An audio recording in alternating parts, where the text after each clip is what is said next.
뉴질랜드에서 온 주명식 목사고요. 수도권에서 왔어요. 어제 지하철 타고 공항에서 이곳에 왔는데요. 김영권 목사님을 정확하게 횟수를 계산해 보니까 29년 만에 다시 만나는 거거든요. 똑같아요. 얼굴만 조금 이렇게 변화되어지고 대학교 1학년 때 봤을 적에 그 맑고 순수한 그 모습 그대로 그때 봤던 그 모습인 것 같아요. 이전에 우리들도 이렇게 어렸을 때 친구 오랜만에 만나도 그때 모습이 떠오르잖아요. 그래서 김영호 목사님이 부탁하고 또 이렇게 어제 만나면서 함께 신앙생활하던 그때를 이렇게 회사 가면서 마음이 막 뜨거워지는 거예요.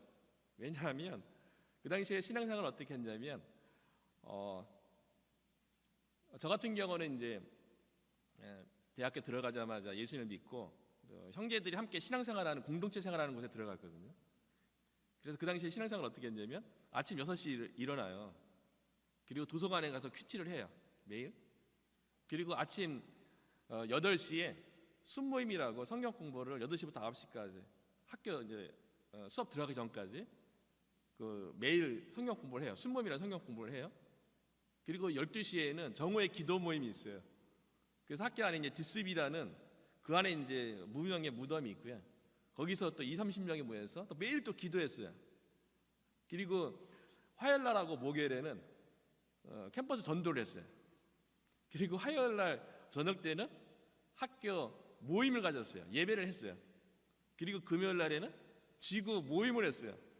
그리고 토요일 날에는 또 봉사활동하고요. 또 주일에는 또 교회 가서 활동하고, 그리고 이제 어제 김영호 목사님 얘기하는 가운데 필리핀 팔라완에도 같이 단기 선교 갔던 그런 기억이 있고요. 그때는 진짜 그때가 가장 순수하고 가장 열정적으로 하나님을 사랑하고 전도하고 그 마음이 뜨거웠던 이런 것들이 막 기억나는 거예요. 그 당시에 이제 친구들이 뭐 했냐면 우리가 뭐라고 얘기했냐면 우리가 이제 속했던 그 선교단체가 CCC라는 것이거든요. 그 약자가 뭐냐면 Crazy Christians for Christ. 그러니까 그리스도를 위해서 우리가 미친 사람들이다. 그렇게 얘기할 정도로 주님을 향한 그 열정이 되게 뜨거우고 전도도 진짜 열심히 했던 것 같아요. 많이 했고요.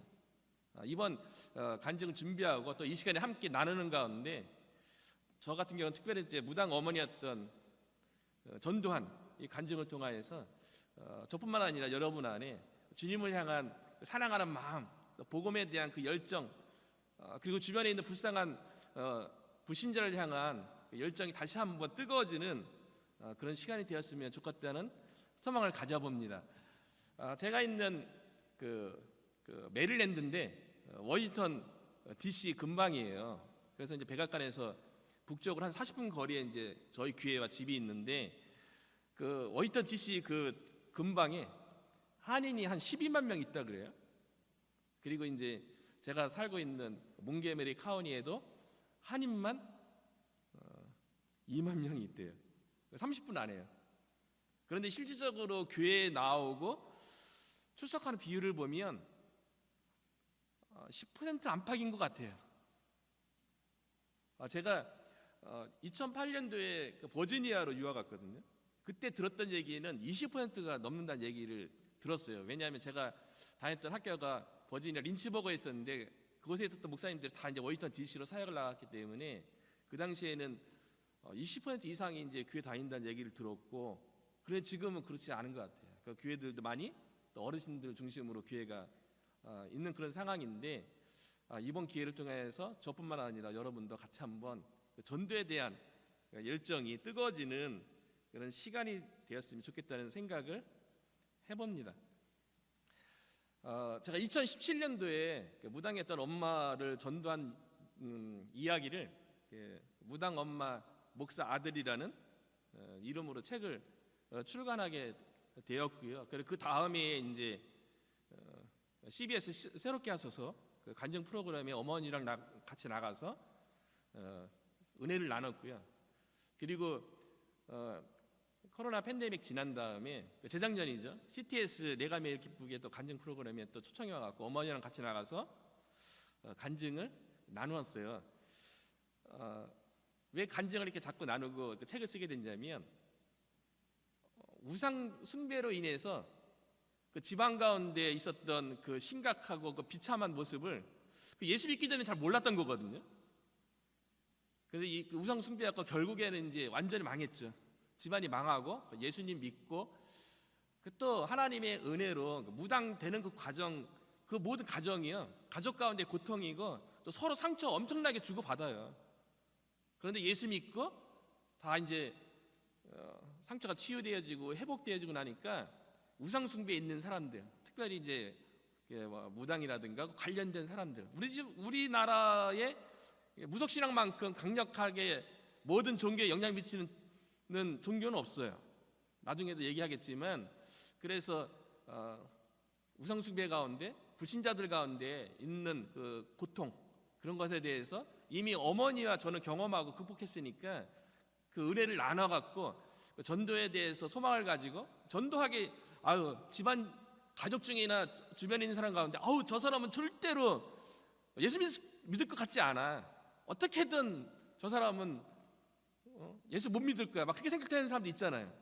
근데 저희 어머니는 귀신을 받아들여서 귀신을 몸주신으로 섬겼던 그런 분인데, 기도해서 또 사랑으로 섬기고 복음을 전해서 예수님을 믿었단 말이죠. 무당만큼 예수 믿기 힘든 사람이 어디 있겠어요. 무당이 예수님 믿으면 다른 불신자들은요, 아무리 우상숭배 한다 할지라도 더 기도하고 또 사랑으로 품으면 예수님께 돌아오는데 더 수월하다고 생각을 해요.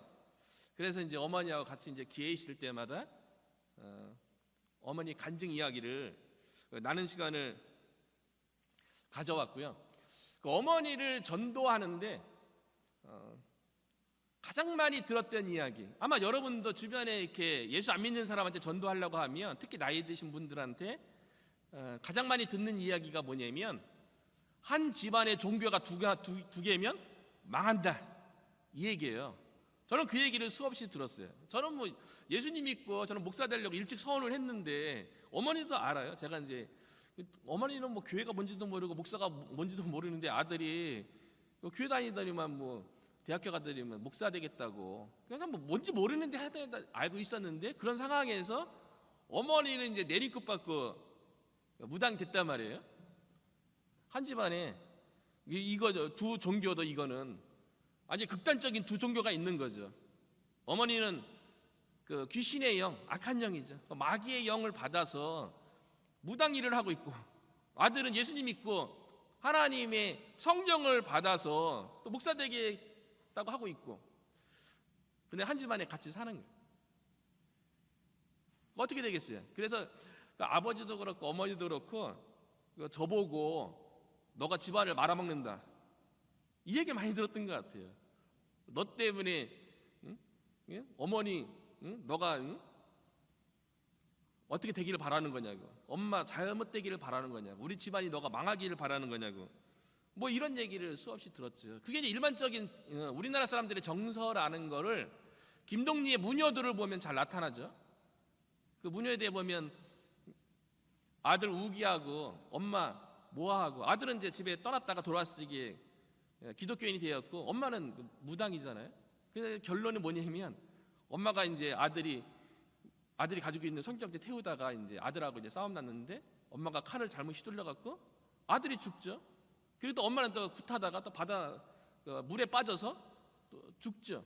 무녀대의 결론은 다른 두 종교면 결국 그 집안이 망하는 걸로 결론이 그렇게 난단 말이죠. 근데 저희 집안은 어머니가 무당이고 아들은 목사 되겠다고 서원을 했는데, 일반적인 한국 사람들이 가지고 있는 그런 인식과 다르게 저는 목사 됐고요, 어머니는 나중에 권사님이 되고 가족들은 다 예수님 믿기에 되었어요. 그러니까 집안에 한 사람만 제대로 예수님 잘 믿으면 그 집안이 완전히 그 한 사람으로 인해서 복음으로써 변화될 줄로 믿습니다. 저는 개인적으로 예수님 믿기 전에요, 아무리 예수님 안 믿고 그러다 할지라도 무당도 많이 봤죠. 저희 집도 자주 오고 막 그랬는데, 우리 집안에서 무당이 나올 거라고는, 어머니가 무당이 될 거라고는 상상도 해본 적이 없어요. 그런데 어느 날 어머니 그냥 무당이 됐다는 소식을 딱 접하고 나서요, 대부분 집안에 무당이 나오면 그 주변에 있는 사람들의 반응이 뭐냐면요, 되게 당황스러워하고요, 원치 않고요, 되게 부끄럽고 수치스럽게 생각을 해요. 누가 내 엄마가 무당이라고 자랑스럽게 얘기한 사람이 어디 있겠어요?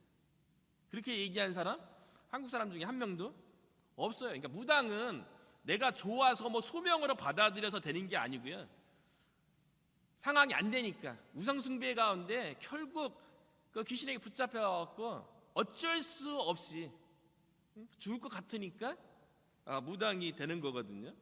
그래서 엄마 무당 됐다는 얘기 듣고 나서 너무 고민이 되었어요. 어떻게 해야 될지도 모르겠고, 나는 목사 되려고 하는데, 그때 또 신앙이 어려서 엄마가 내 인생 망치려고 그러나 막 그렇게 약간 좀 이기적이고 어린 생각을 했어요. 엄마는 왜 나 목사 되려고 하는데 무당 돼 갖고 나를 창피하게 만들고 왜 내 앞길을 막을까? 뭐 저는 그런 말도 했어요. 되게 영적으로 어린 거죠. 그리고 어떻게 엄마를 만나야 되지? 엄마 만나면 뭘 말해야 되지? 그리고 내가 그동안에 그래도 은혜 받고서 엄마를 위해서 엄청나게 기도하고 그랬는데 내가 신앙생활 한 게 뭔가, 그동안에 엄마를 위해서 그리고 사랑하고 섬겼는데 내가 신앙생활 잘못했나? 뭐 이런 자책도 들고 막 그래요. 그랬었는데 이제 그 어머니의 무당 된 거를 통해서 무당에 대한 인식이 제가 좀 바뀐 거죠. 사실은 무당이나 뭐 이런 거 상관없죠. 모든 사람에 대해서 하나님의 형상으로서 존귀하게 여기고 불쌍히 여기고 막 이래야 되잖아요, 그리스도인이라면요. 근데 저는 그리스도인이 됐음에도 불구하고 무당된 엄마에 대해서, 무당에 대한 인식에 대해서 되게 경멸하고 다 무시하는 태도. 내 엄마에 대해서 그렇게 무시하는데 다른 그 무당이나 그런 사람에 대해서 얼마나 무시하고 아예 뭐 사실은 뭐 가까이 하지도 않고 상종을 안 하죠. 그래서 집안에 무당이 나오면 믿는 자들은 대부분 관계 끊어요. 서로 왕래 안 해요. 그리고 내 신앙생활만 잘하면 되지, 그렇게 생각하는 사람들이 대부분이에요. 뭐 저는 뭐 무당들 많이 알잖아요. 그 집안에 믿는 사람도 꼭 있어요. 목사님도 계시고요, 장로님도 계시고요. 제가 미국에서 만났던 많은 여러 집안에 무당이 있다고 저한테 연락 온 사람들이 6, 7분 계세요. 집안에 이제 무당이 있으니까 미국으로 피신 온 분도 계시고요. 제가 또 저한테 연락 와서 또 한국 방문해서 엄마는 무당이고 아버지는 역술이 있는 분을 가서 이제 전도한 적도 있고요. 그래서 작년에 그 엄마가 예수님 믿고 교회 나갔다는 소식 들어갔고 참 기뻤던 적이 있는데요. 참 엄마가 무당되는 그 상황 속에서 무당에 대한 인식이 좀 바뀐 거죠. 모든 안 믿는 사람에 대해서 그냥 불쌍히 여기는 마음을 갖게 된 거죠. 어찌 보면 저는 개인적으로 하나님의 섭리였다고 봐요. 하나님께서, 제가 먼저 예수님 믿고 그 다음에 어머니가 무당 된 거거든요. 어느 날 한국의 유명한 목사님의 설교를 듣는데요, 그 목사님이 이런 말씀을 하시는 거예요. 본인은 중학교 때까지 되게 생각을 많이 하고 철학적 사고가 되게 풍성했대요. 그래서 자기는 종교시험이 너무 많아서 목사가 안 됐다 하더라도 신부 아니면 스님이 됐을 거라고 웃으면서 그렇게 얘기하면서 마지막에 이 이야기는 안 했으면 좋았을 뻔했는데 이 얘기를 해갖고 마음이 제가 다치는 경험을 했어요. 그게 뭐냐면 웃으면서 신부와 스님은 안 됐을 것인데 무당은 되지 않았을 거라고. 그러니까 딱 그 얘기한 거 딱 들으면서 아무리 목사를 할지라도 무당에 대해서 생각하는 거가 그 영혼에 대해서 불쌍하고 안타까운 마음을 가져야죠. 일반 불신자들도 불쌍하고 안타깝지만 귀신에게 사로잡히면 더 불쌍하게 여겨야죠. 더 안타깝게 여겨야죠. 근데 그런 인식을 보면서 무당에 대한 인식이 이거구나. 사실 그럴 수밖에 없는 게 또 구약 성경에는 신접을 하거나 무당에 대해서는 돌로 쳐 죽이라 그래요. 그래서 저도 이제 어머니에 대해서 난감한 거예요. 나름대로 은혜 받고 주님을 위해서 열심히 살겠다고 하는데 성경에 보니까 무당은 돌로 쳐 죽이라 그러네. 그러니까 난감한 거죠. 근데 내 엄마잖아요. 어떻게 돼야 돼? 네, 그런 생각이 있었던 거죠.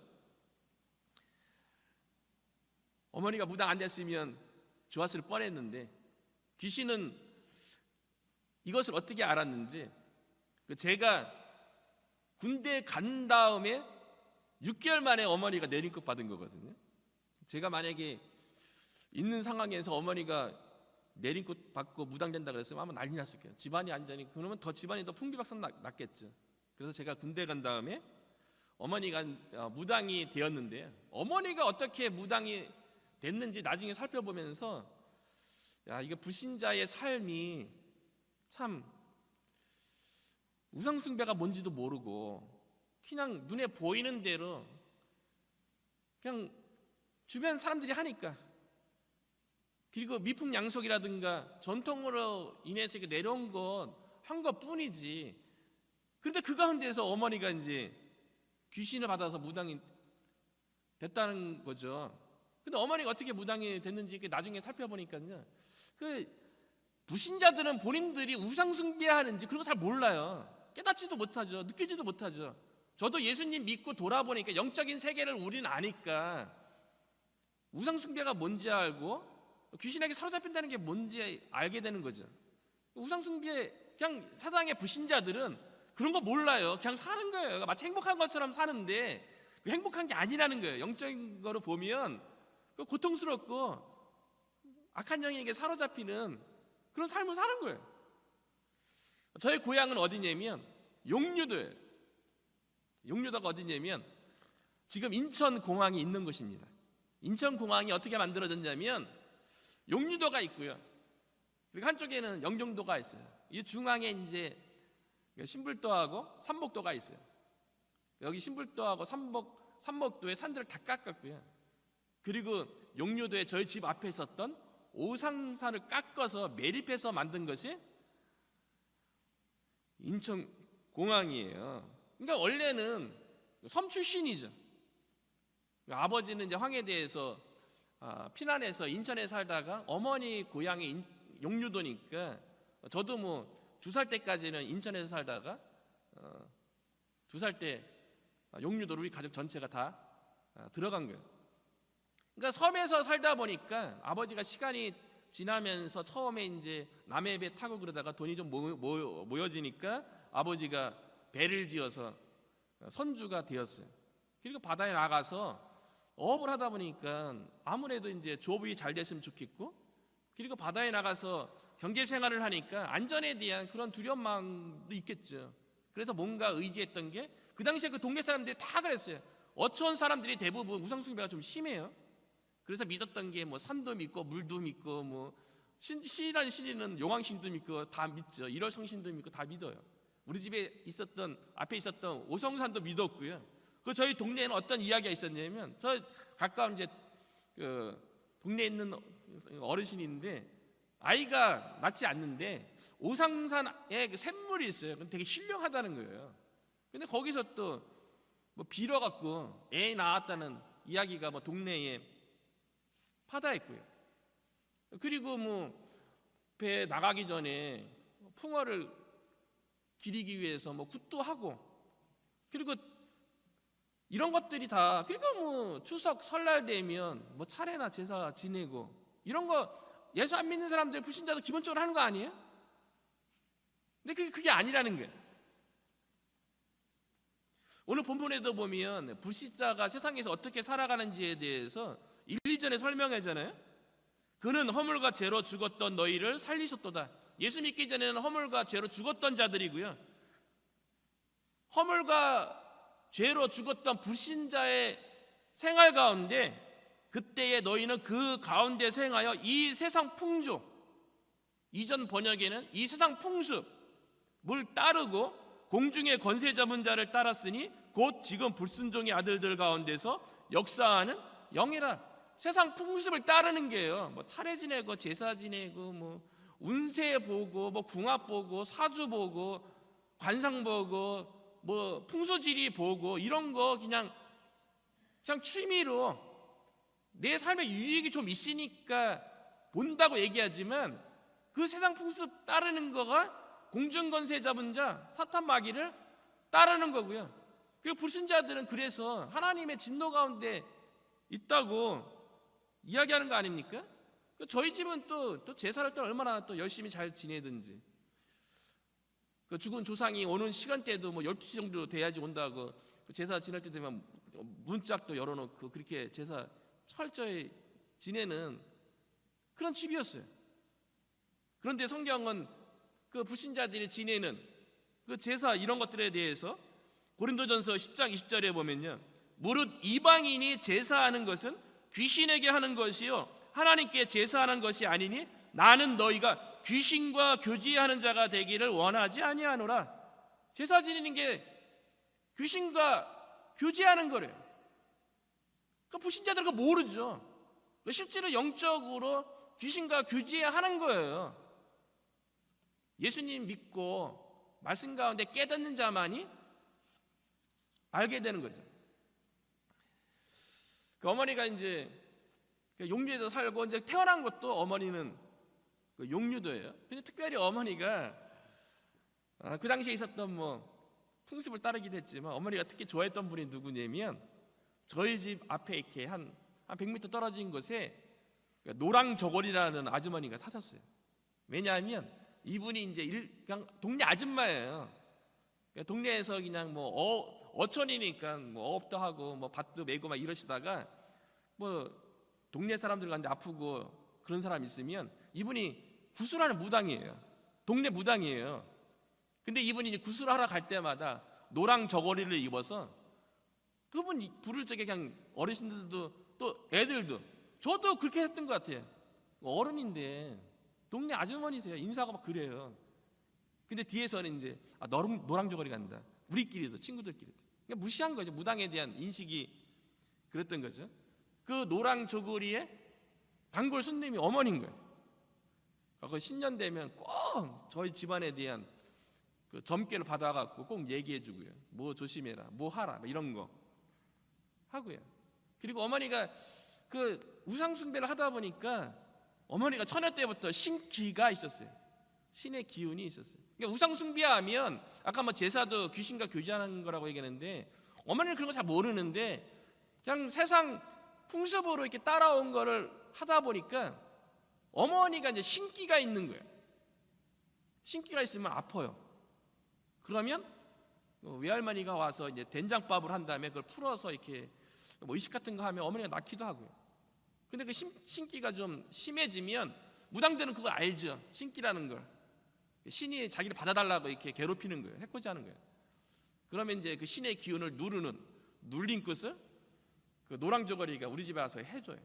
그럼 어머니가 좀 잠잠해지고 몸도 괜찮고 마음도 편안해지고, 그리고 용류도 옆에 가면 또 이제 실미도도 있고 그 옆에 또 소모이도가 있어요. 그 소모이도가 이제 다른 말로 우리는 뗏물이라고 얘기했는데 그 뗏물에도 무당이 있어요. 거기 할머니도 계시는데 우리가 이제 뗏물이 할머니라고 불렀어요. 그 할머니가 와서 어머니를 위해서 그 신기가 강할 때 저희 집에 와서 눌린 굿을 했어요. 그렇게 살았어요. 그리고 저희 아버지가 배를 몇 번 지었는데 좀 작은 것 같다가 그다음에 조금 더 크게 지고 그러면 노랑저고리한테 가서 배를 어느 정도 사이즈로 지어야 되고 그 배를 또 진수날은 또 받아야 되고, 예수 안 믿는 사람들은 손 없는 날에 이사하잖아요. 예? 귀신이 해방하지 않는 날이라고 여겨지는. 그 저희 집은 뭐 이렇게 그런 거 되게 많이 따졌던 것 같아요. 못질도 함부로 못 하고요. 또 어머니 같은 경우는 뭐 잔치집이라든가 상가집 함부로 못 가고요. 왜냐하면 잘못 가면 동티라 그래서 이제 귀신 붙어오니까 귀신 붙어오면 또 아프고 막 그런 거예요. 그 저희 동네에 이제 그 노랑저고리 아주머니가 이제 무당하다가 무당 안 하겠다고 그 무구 이런 거를 동네 앞바다에서 태웠어요. 근데 이제 저하고 친구들하고 막 놀다가 내 친구가 거기에 이제 무구 중에 칼 같은 것도 막 있거든요. 그거 잡아갖고 막 이게 막 장난을 막 흔들고 막 그랬는데 그 친구가 그것 때문에 아파갖고 학교 며칠을 빠지고 그랬어요. 동티난 거죠. 귀신이 붙은 거죠. 그런데 또 다시 또 노랑저고리는 다시 무당하고요.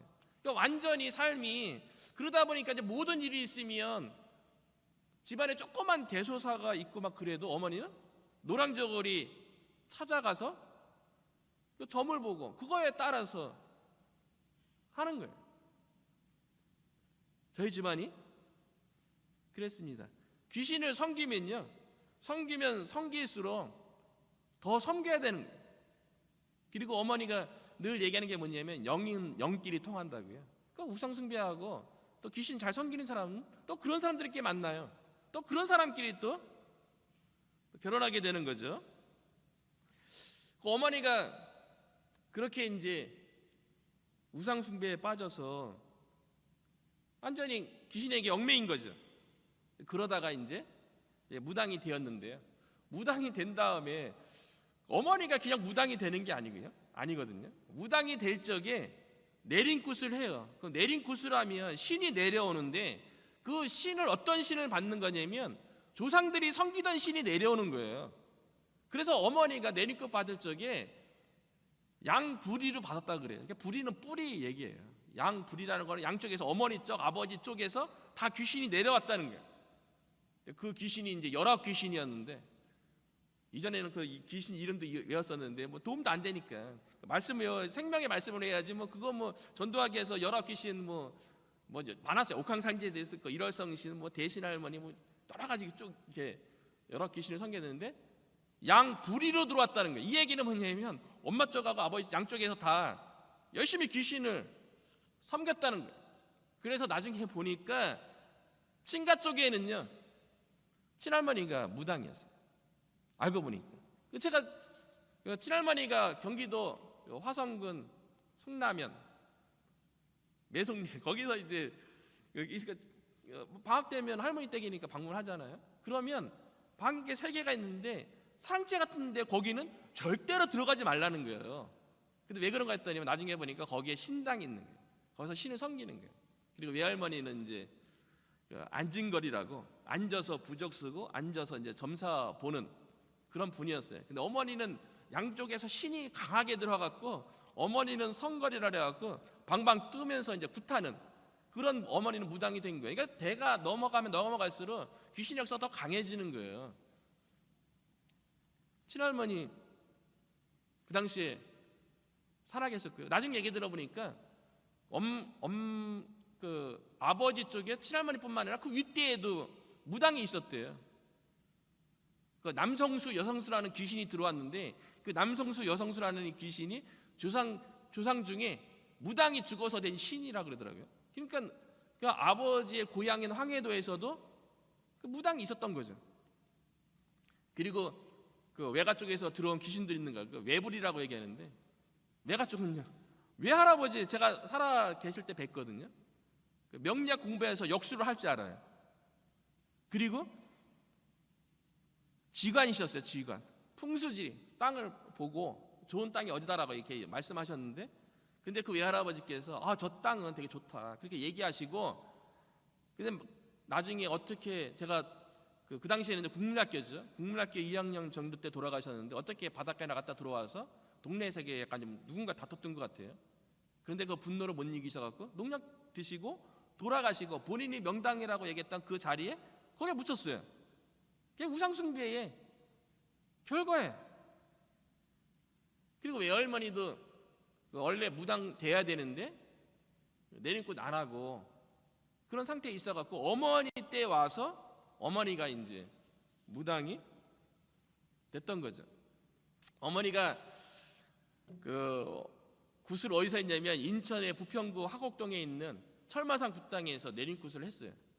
그때 이제 저희 동네에 많은 분들이 와서 도와줬어요. 저희 동네가 용류도 이제 남쪽에 있는 덕교동이에요. 그 덕교동이 윗말이 있고 간댓말이 있고 아랫말이 있어요. 저희 집이 있는 데는 윗말이에요.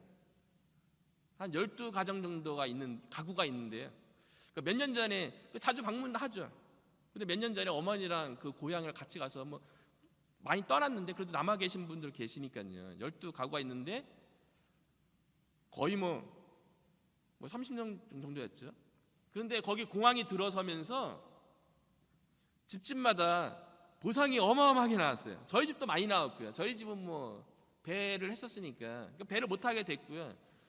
그리고 저희 집 앞바다에 이제 김양식이니 바지락이니 또 겨울 되면 김양식을 하고 그러니까 동네 자체가 어촌으로서 약간 좀 괜찮은 동네예요. 경제 활동이 괜찮은. 그리고 거기에 오래 사신 분들은 땅이 있잖아요. 그러니까 공항이 들어서면서 보상이 어마어마하게 나와갖고 저희 집을 제외하고 나머지 많은 가족들은요 거의 졸부예요. 그런데 거의 뭐 30년 지나서 가니까요 대부분 다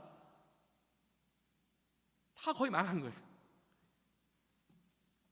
그 오성산이 있었을 적에 저희 집에 어머니가 이제 무당 됐고 주변에 이제 무당들도 알잖아요. 근데 무당들이 무슨 얘기를 했냐면 저 오상선이 깎이면 오성산에 있던 신들이 마을로 내려와서 그 마을을 어지럽게 할 거다.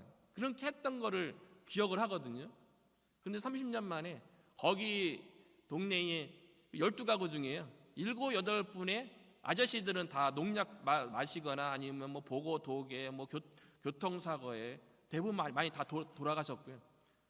그 여성분들은 아주머니들은 한 6, 7분 정도가 다 이렇게 내림굿을 받아서 무업을 하시는 분도 계시고 그냥 신당만 차리고 신만 섬기는 신만 위해주는 그런 일을 하시는 분들 다 있고요. 그 자녀들 때 보니까 자녀들은 거의 다 뭐 이혼하고 뭐 이단에 빠져서 재산 다 바쳐갖고 망하고 그 집은 저희하고 한 거의 8천 정도 되는 가까운 친척인데 이단에 빠져갖고 재산 거의 다 날리는 우상숭배의 결과는요 비극이에요.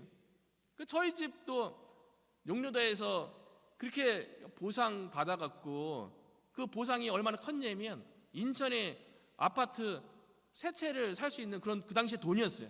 그래서 아버지가 고민하기를 차라리 상가 하나를 사고 집을 하나를 사갖고 노후를 편안하게 보냈으면 좋겠다라고 했는데 어머니가 신기가 왔는데 그전에는 이렇게 무당이 와서 풀이를 해주고 눌림굿을 하면 이 신기가 잠잠해졌는데 보상 받은다며요.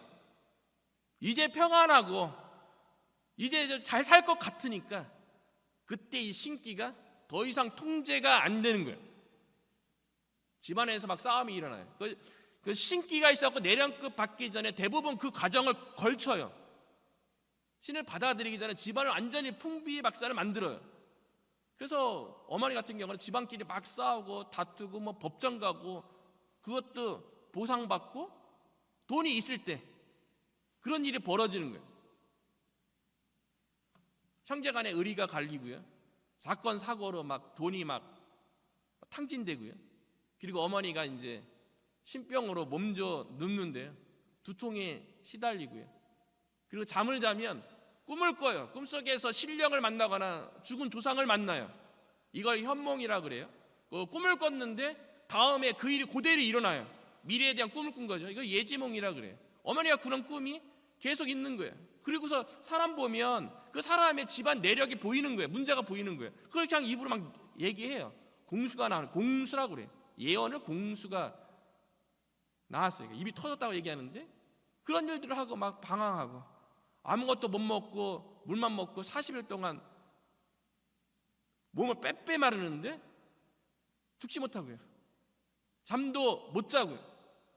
그래서 이제 무당을 만나러 가는 거예요.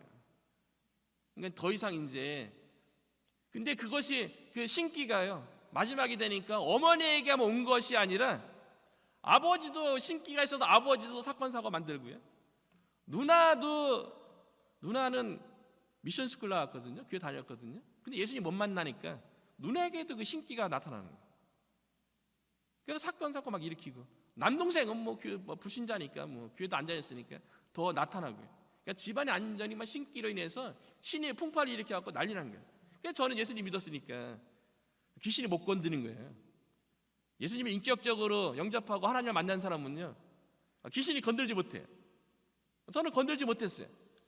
그래서 어머니가 이제 신의 풍파로 집안이 풍비박산 나니까 노랑저고리한테 가서 얘기하니까 야 얘야 집안에 이 신을 풍파이니까 신을 누구 한 사람에게 자정시켜야지 너네 집안이 평안해지고 잠잠해지겠다 야. 그렇게 얘기하는 거예요. 그러니까 어머니는 또 이게 전보는 사람들의 특징이 뭐냐면 꼭 한 사람한테가 전보지 않죠. 또 확인하기 위해서 다른 무당들을 찾아간단 말이죠. 그래서 인천에 나와서 인천에 유명한 무당들 찾아가고 서울까지 간 거예요. 서울까지 가서 이제 유명한 무당들 찾아다니면서 어머니 어떻게 해야 되는지 되도록이면 무당 안 되고 눌린 끝을 하든지 귀신을 떼낼 수는 없어요. 예수 믿는 방법 외에는요 귀신을 귀신으로 쫓을 수는 없어요. 그리고 후대에 가면 더 강해지는 거예요. 그래서 어머니가 이제 집안에 누군가에게 신을 자정시켜야 된다고 얘기하는데, 어머니가 어디서 무너졌냐면 한 무당이요, 어머니한테 얘기하는 거예요. 만약에 어머니가 신을 받지 아니하면 그 영이 흘러서 누나가 무당이 된다는 거예요. 당신의 딸이 무당 된다니까 어머니가 거기서 눈물을 왈칵 쏟으면서 내 딸만큼은 무당 만날 수 없다고 어머니가 내린 끝을 받은 거예요. 그래서 철마산 굿당에서 내린 끝을 하는데요, 저도 뭐 그곳에 방문해봤지만요, 철마산 굿당이 생긴 이래 어머니가 굿을 하는데요, 배우지도 못한 황해도 굿을 해요. 다 귀신이 가르쳐준 거예요. 그럼 어떻게 알아요? 어머니가 뭐 황해도를 가봤어요? 황해도 굿이 뭔지 알아요. 귀신이 가르쳐주는 거예요. 그리고 어머니가 철마산 굿당이 생긴 이래 외작두를 처음으로 탔어요. 작두 아시나요? 칼날. 대부분 이렇게 쌍작두 타요. 쌍작두. 어머니가 좀 몸집도 있으시거든요. 뭐 동영상 보신 분은 알겠지만 어머니가 몸집이 있으세요. 근데 외작두 위에 딱 서서 그곳에서 이제 대잡고서 공수를 내리는데, 거기 왔던 사람들이 막 울골부고 난리 나고 그 공수 들으려고, 그 어머니가 귀신이 주는 그 예언 들으려고. 인간의 본성에 그런 게 있는 것 같아요. 미래에 대해서 얘기해주는 거 듣고 싶어하는. 그 어머니가 그 공수 주면 그 좋아갖고 그냥 뭐 난리 나가 막 그랬대요. 그리고 그 외잡주 타는 것도 장군 신이 내려야만이 타는 거예요. 아무나 무당이라고 다 타는 것도 아니에요. 요즘은 뭐 가짜 무당도 많고 뭐 약한 무당도 많아갖고. 근데 어머니는 진짜 무당이에요. 어머니가 항해도 구술해갖고요, 이거 무당들의 연합회가 있어요. 그것도 강신무, 신이 내린 강신무의 협회가 있어요. 대한경신연합회라고요. 그것에서 어머니를 중요 무용 문화재를 하려고 했어요. 근데 안 됐죠. 예수님 믿었으니까요. 어머니가 철마산 굿당에서 구술하고, 그리고 또 저희 집이 보상받아 그 당시에 돈이 있었으니까 많이 이렇게 그 신병으로 인해 돈이 많이 날렸는데도 그래도 보상이 너무 많았어요.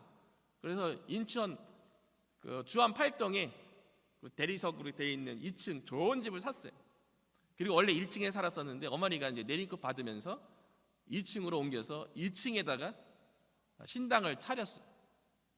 그 집도 유명하죠. 인천 주안 8동에서 이제 어머니가 이제 6년 무당을 했어요. 그것에서 신도도 많았죠. 단골 신도도 많았고요. 4월 초파일을 되면 뭐 무속이나 불교나 똑같아요. 영적으로 똑같이 통해요. 4월 초파일이 되면 그냥 신당 안에 그 부처님 오시는 날 그 소원기도 비는 거 연등 잔뜩 있고 바깥에까지 너무 넘쳐갖고 저희 집이 그랬고요. 그리고 용류도 들어가서 그곳에서도 구슬하고 그랬습니다. 이 일이 제가 군대 가서 일어난 거예요. 이건 난리 난 거죠. 그러니까 이제 군대 가서 그 소식 듣고 어머니가 무당됐다는 소식 듣고 고민하다가 중대장님인가 상담한 다음에 좀 이렇게 휴가를 일찍 받아서 나왔어요. 누나가 알려준 그 주소로 가니까요. 집은 좋았는데 왼쪽에는 딱 보니까는 만자 표시 있고, 그 어머니가 용류 출신이니까 용류 보살, 그리고 위에는 흰색, 빨간색 깃대가 있는 거예요. 무당집이라는 표시죠. 그러니까 휴가 나오면 좀 멋있게 엄마 좀 이렇게 좀 허그 좀 하고 또 뭐 이거 멋있게 격려도 하고 싶은데, 어머니 딱 보자마자 제가 한 얘기가 뭐냐면 짜증 섞인 목소리로 엄마 왜 무당 됐어? 창피하게 내 앞길 맞게. 그런 얘기 지금 생각하면 창피해요. 예수 안 믿는다고 막 함부로 대하면 안 되는데, 우리가 하나님을 사랑으로 알면 안 믿는 자들에 대해서, 나를 힘들게 하는 가족에 대해서 더 품어주고 이렇게 그랬어야 되는데 전 그러지 못했던 것 같아요. 엄마한테 짜증을 확 냈어요. 그러니까 어머니가 내가 되고 싶어서 된지 아냐고. 그리고 옆에 있던 아버지, 누나 다 너는 이기적인 놈이라고, 너만 생각한다고. 어머니가 무당인데 어머니를 도와서 교회 다니다가 안 다녀야, 누나는 다니다가 안 다녔거든요. 그런데 너만 살겠다고, 저 집안, 응? 엄마가 어떻게 되든 가족이 어떻게 되든. 그리고 어머니가 이제 무당이 됐으니까 어머니가 돈을 벌어야지 가족이 생활하잖아요. 근데 너가 뭔데 전 보는 일을 교회 다녀갖고 방해하냐고. 엄청나게 교회에서 핍박과 뭐 하여튼 쉬는 소리 많이 들었죠. 그런데 어머니가 많이 싸우고요. 근데 어머니가 그 얘기 하시더라고요. 예수 믿고 난 다음에 저한테 한 얘기가, 야, 우리가 왜 그렇게 그동안에 그렇게 싸웠는지 아니? 영이 다르기 때문이야. 그렇죠. 어머니는 귀신의 영이고 저는 성령님인데 당연히 다툴 수밖에 없죠. 어머니하고 아들이 다툴 일이 뭐 있겠어요? 어머니가 집에 있으면 제가 이제 성경과 찬송가 집에 갖고 오잖아요. 귀신같이 찾아요. 그거를 찾아가 막 찍고 막 불태워버리고 딱 귀신이 가르쳐주는 거죠. 영적인 거죠. 그래서 나중에는 아예 엄마하고 다투지 말고 아예 그냥 성경과 찬송가를 주한 도서원에 놔두고 그곳에서만 이렇게 보고 그랬어요.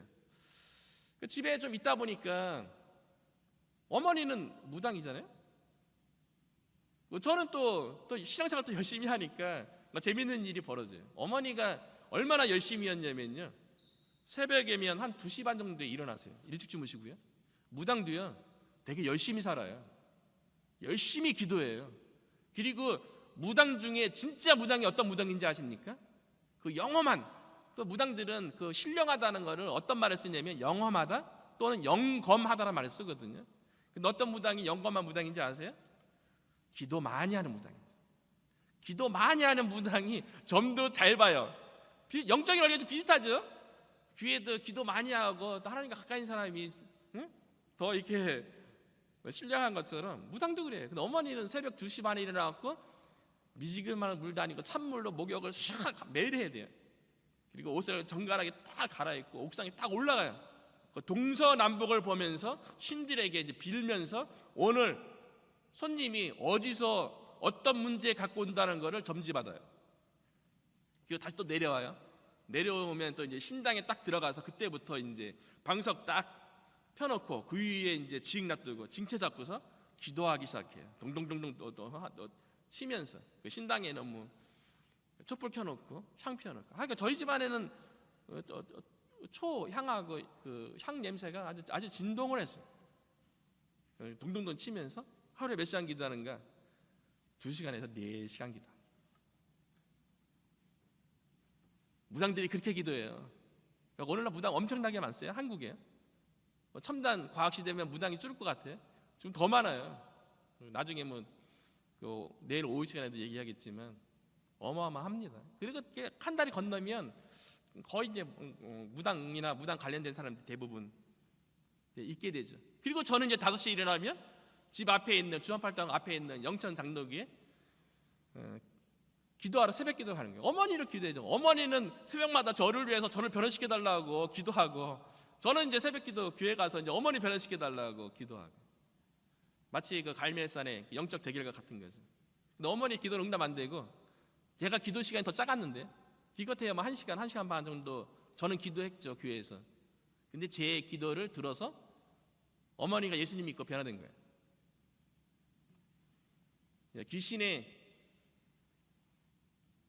귀신은요 응답되는 것처럼 보이지만 사실은 귀신에게 더 얽매게 하기 위해서 응답되는 거죠. 귀신은 능력이 없어요. 하나님이 진짜 살아계시고, 저는 양쪽 다 경험했잖아요.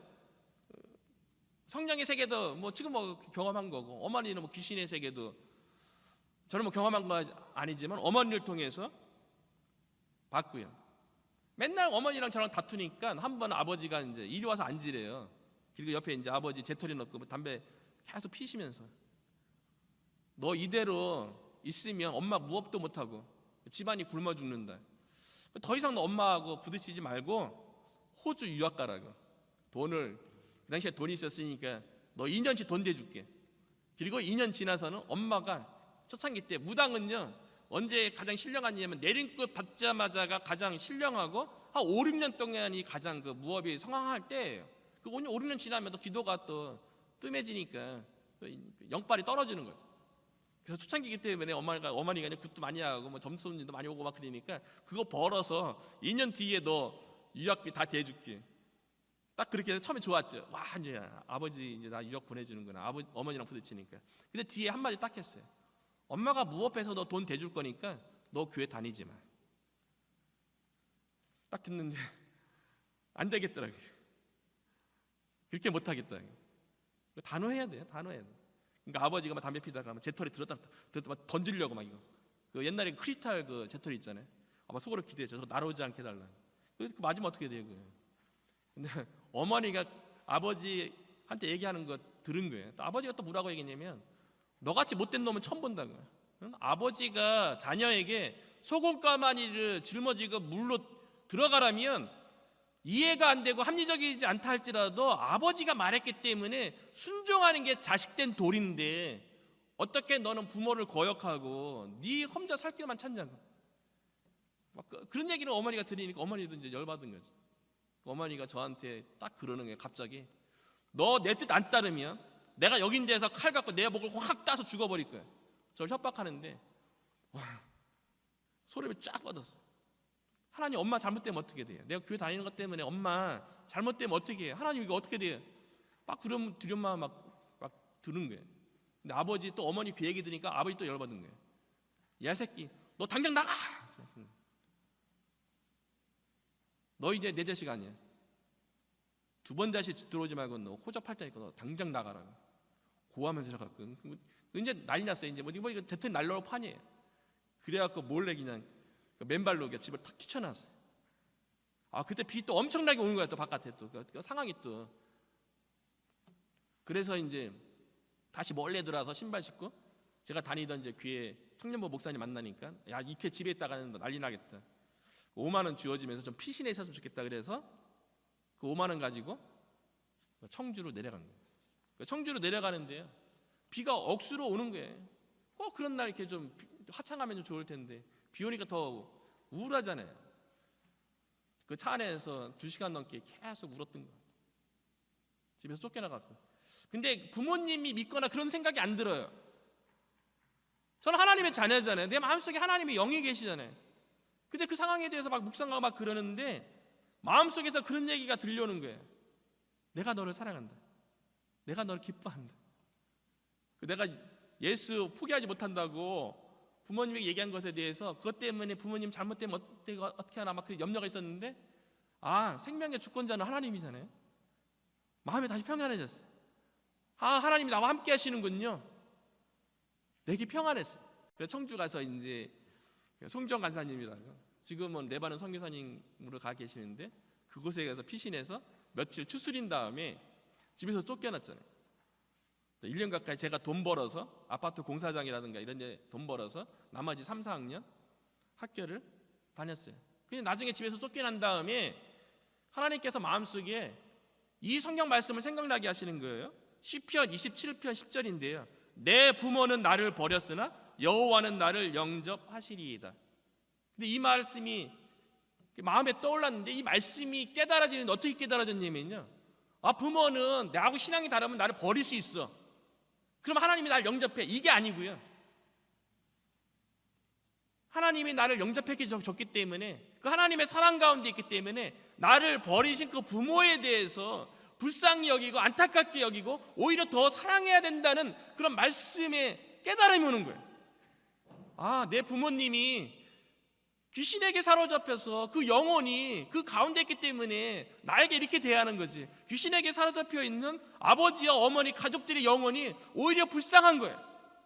그래서 집에서 쫓겨났지만 오히려 더 기도하고 연락도 하지 말라는데 전화를 드렸어요. 처음엔 안 받아요. 받고 끊어버려요. 그냥 탁. 그래도 또 기도하고 또 전화 가니까 누나가 받았어요. 누나가 그 얘기하는 거예요. 너가 집에서 쫓겨나던 날 엄마가 얼마나 열받았는지 너 집에 있었던 모든 물건들, 제 옷가지, 책들, 그리고 뭐 앨범 이런 모든 거를 비 오는 와중에 다 끄집어내갖고 그걸 앞마당에 다 불태워버렸대요. 사진 앨범 3권이 있었는데. 그래서 저 24살 전에 사진 기록 이런 게 하나도 없어요. 그리고 어머니가 얼마나 분노했는지 내 옷이라든가 수건 이런 데 십자가 있으면요, 그거를 가위로 다 오려냈대요. 분노에 대한 표시죠. 제 모든 걸 다 없애버렸다는 거예요. 그리고 또 시간이 지나서 어머니가 전화 걸었더니 어머니가 받아요. 그 어머니가 저한테 뭐라고 얘기했냐면, 너 똑똑히 들어. 너가 태어나기 전에 무당이 너를 위해서 기도했어. 그리고 너가 빌어서 태어난 아들이기 때문에 너는 칠성의 아들이고, 너가 칠성의 아들이라는 징표로 너가 태어날 적에 탯줄 감고 태어났어. 너 내 뜻 따르지 아니면 너 길거리에 거적 깔고 너 전볼 팔자야. 너 그렇게 될 거야. 어머니가 막 호통치더라고요. 제 팔자가 길거리에 거적 깔고 전볼 팔자래요. 그런데 저 목사돼 있어요. 무당이 빌면 뭐합니까? 팔자에 그런 게 나오면 뭐예요? 사실 그런 것도 아니고 다 그런 거 다 귀신의 장난에 불과한 거죠. 어머니도 저에 대해서 그렇게 호통치고 뭐 저 전볼 그런 팔자라고 얘기했지만, 어머니는 지금 권사님 돼 있고 저는 목사이 돼 있잖아요. 집안 다 이렇게 다 예수님 믿고요. 제가 말씀 가운데 확신하는 거는요, 로마서 8장 1, 2절인데요. 그러므로 이제 그리스도 예수 안에 있는 자에게는 결코 정죄함이 없나니 이는 그리스도 예수 안에 있는 생명의 성령의 법이 죄와 사망의 법에서 너를 해방하였음이라. 우리 집안에 흐르던 그 죄와 사망의 법이요, 제가 예수님 믿고 제가 예수님을 부모님에게 우리 가족들에게 다 전해갔고요, 죄와 사망의 법에서 완전히 해방된 거예요. 지금은 저희 집안에 무당 나올 일 없지요. 예수님 안 믿으면 계속 나와야지 돼요. 우상숭배가 예수님 믿기 전까지는 끊어지지 않습니다. 그리고 뭐 영적인 시달림이나 뭐 이런 것도 없고요. 어머니는 꿈 같은 거 안 꿔요. 꿈 얘기하는 사람들이 있으면은, 야, 참 심각하다. 야, 나는 예수 믿고 꿈 같은 거 다 사라졌는데. 꿈 얘기하는 거 어머니 되게 안 좋아하시고요. 그리고 예수님 믿고 가족이 되게 회복됐고요. 아버지하고 어머니 관계 너무 좋아졌어요. 어머니는 오히려 예수님 믿고 난 다음에 아버지하고 예전에는 그렇게 다투고 싸우고 그랬는데, 오히려 예수님 믿고 우리가 신혼이 됐다고 얘기하시고요. 지금도 두 분이 참 평안하게 잘 지내시고요. 두 분이 손잡고 이제 뭐 건의식 운동하시기도 하시고, 좋은 맛집 가서 맛있는 거 드시고, 이런 거 보면 너무 감사하죠. 우상 숭배의 결과는요, 저희 집 재산 다 날렸어요. 예수 안 믿는 사람들은 뭐 잘 사는 것 같죠. 영적으로 묶여 있는 거예요. 공중권세 잡은 자를 따르는 거예요. 저와 여러분의 마음 가운데 우리 주변에 혹여나 가족 중에 주변에 안 믿는 사람이 있다면 그들의 영적인 상태를 우리가 깨닫고 그들을 위해서 기도하고 복음을 전해서, 저도 뭐 돌아가서 마찬가지고요. 정말 생명의 성령의 법을 저와 여러분 가운데, 우리 주변에 있는 가족 가운데 모두 경험하기를 주님의 이름으로 축원합니다.